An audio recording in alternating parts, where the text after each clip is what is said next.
Hey guys, insert number 4. I really love this one because I love this saying and I heard it for years, and then I was like in seminary as a teenager and we covered this and I was like, oh my gosh, that's where it comes from. Like a lot of sayings do, they originate from the Bible. It's really cool. So Daniel 5, the writing's on the wall. So how many times have you heard this phrase, the writing was on the wall, or the writing's on the wall, right? So the warnings are all there, they're spoken clearly, and yet even Belshazzar, this is the king at this time, who's Nebuchadnezzar's son, falls in his arrogance. So let's have a look.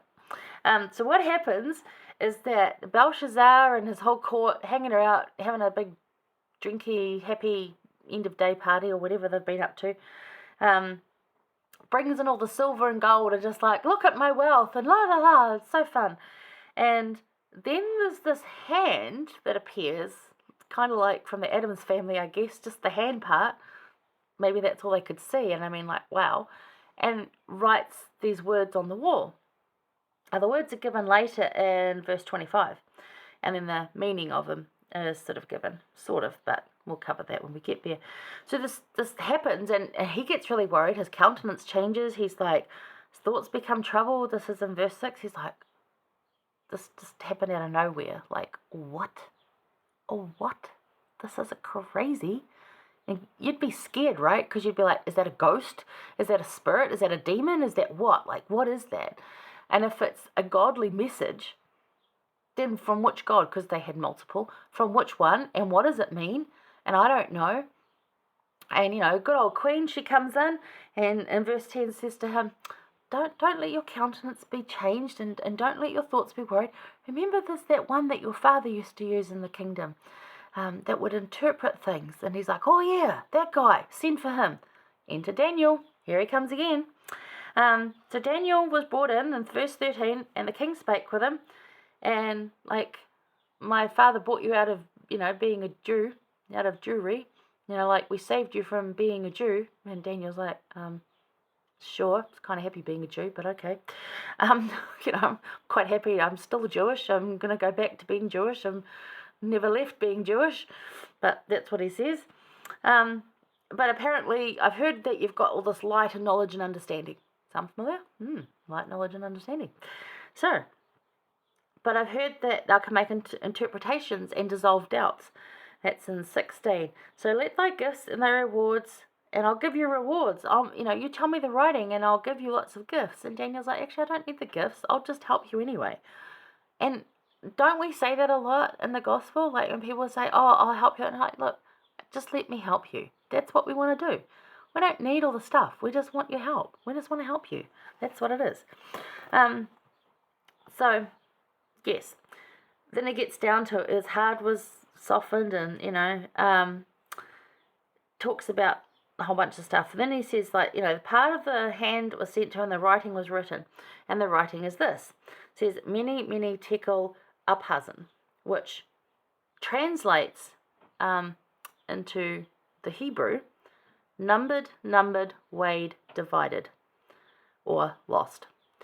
And then he says in 27, thou art weighed in the balances and art found wanting. So that's the interpretation of it. As you were numbered. I numbered you not just one way, but the other way. So kind of like think of it as more of a 3D image. So I didn't just number you on one thing. I numbered the whole of you. That's kind of what it's indicating. And weighed, as in, okay, so I counted, and I weighed. So it's triple checking. Now, who triple checks everything? Where's there's 3 witnesses of everything? A lot of places in church, right? It's important. Have 1 witness and 2 to back it up. And this is it. So numbered, and weighed. And you were found lacking. So he tells him that. And he's all like, okay, so what does that mean? And he explains, well, actually that means that because of the way you've behaved and the things that are going on, you're going to be overrun.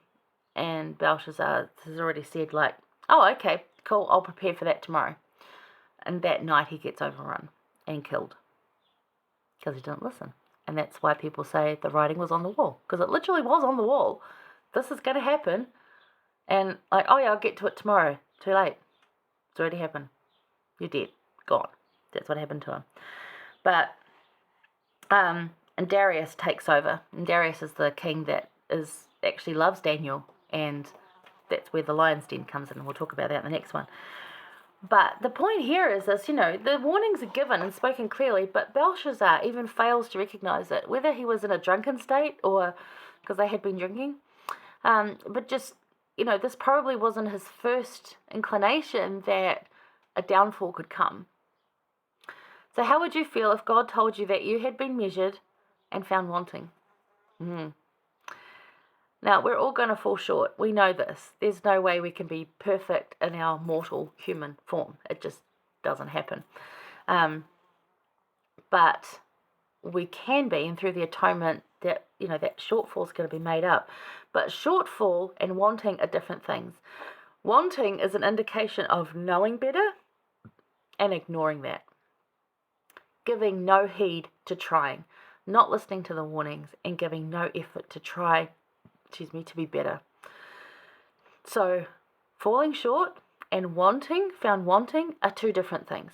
Falling short, we're all going to do that. We're never going to measure up to that perfection standard. It's just not going to happen. So don't even think that you're going to get that. It's just not. It's going to happen in the next life. However, we make every effort daily to improve on what we had yesterday, right? So that every day we can be a tiny little bit better, a little bit further forward, a little more calm. And sometimes we don't. Sometimes it's like, oh, okay, we take a couple of steps back and then we can take another step forward. And life flows and ebbs like that. It's what it does. But being found wanting is knowing better and doing nothing about it. And that's what King Belshazzar was found. So, how can we be more like Daniel and less like Belshazzar? Well, it's pretty easy, and just give effort, because that's what the Lord wants from you. We already read about Daniel giving effort around eating properly, around being the best that he can be no matter what the circumstances. He's in captivity. He's away from his family. He goes to his covenant friends. They stick together. But despite all of this happening, he tries to be the best Christ-like person he can be from what he knows. Now, he's going to fall short. He's going to make mistakes, but that's okay. He's not found wanting because he's putting in the effort. Belshazzar's found wanting. So, be more like Daniel, less like Belshazzar. Look at the writing on the wall. Pay heed to those things. And here's the good quote that comes with it, and this is why I used it. Now, this is from L. Tom Perry. He simply said, the Book of Mormon is a voice of warning to this generation.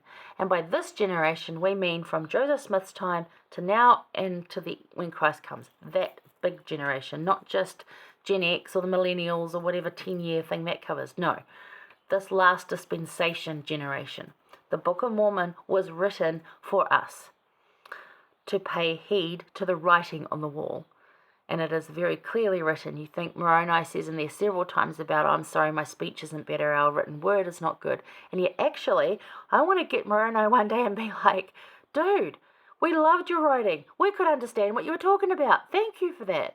Because we don't speak in ye olde Englishy ways, right? We speak now. Most of us don't use massive words in our vocabulary these days. We're very simple, straightforward speaking. So I really appreciate the way Moroni spoke that way, because we can understand him. And I love that. So the Book of Mormon is a warning voice to us. That is that writing on the wall for us. So those scriptures and doing Come Follow Me and doing those very simple little things every day is how we see that writing on the wall and become more like Daniel and less like Belshazzar. Easy as that. That effort every day. Don't be found wanting. Give every effort to trying. That's the point. Okay. Hang around, we're going to talk about the lion's den. Yay! See you there.